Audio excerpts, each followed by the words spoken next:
Eyewitness News. One by one, candles are lit to remember the hundreds of Minnesotans who died at the hands of drunk drivers this year. Left behind are shocked and saddened families who must now deal with the pain.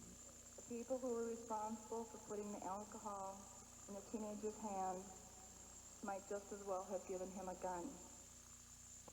Good evening, everybody. Thank you very much for joining us. It was a painful and an emotional ceremony as families remembered loved ones killed by drunk drivers. Tonight in St. Paul, hundreds of people relived those memories at a candlelight vigil sponsored by Mothers Against Drunk Driving. Here, one candle was lit for each of the 277 Minnesotans who died this year in accidents caused by drunk drivers.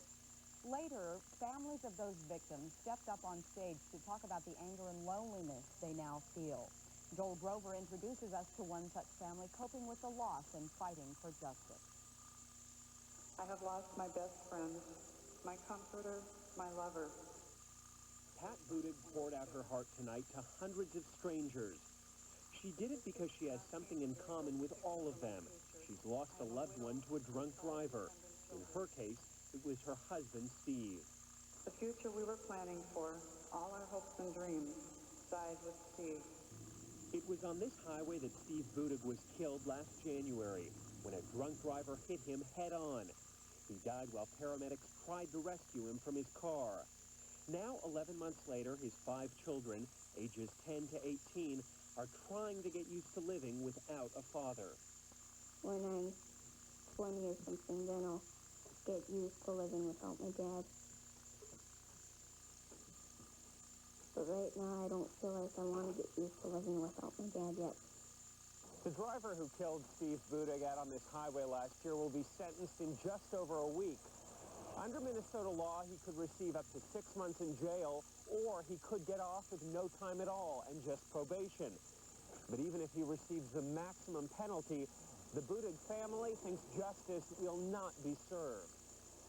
This July, the Budigs and other families went before the State Sentencing Guidelines Commission to ask for tougher DWI penalties.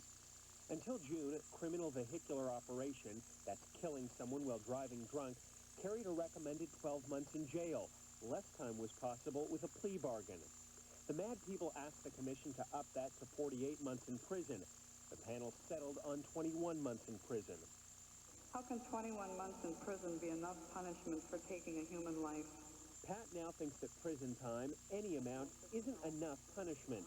She thinks all drunk drivers should be forced to attend these candlelight vigils and witness the pain of these families firsthand. Joel Grover, Channel 5 Eyewitness News. As we mentioned earlier, drunk drivers killed nearly 300 Minnesotans this year. Across the nation, 23,800 people have been killed in alcohol-related accidents. Another 500,000 have been injured. And police say that alcohol played a part in an accident in North Minneapolis. Early this morning, the driver of this car... 1990. That's right. New Year's is coming, so we thought it would be fun today to take a look at some highlights of things that have happened on the show.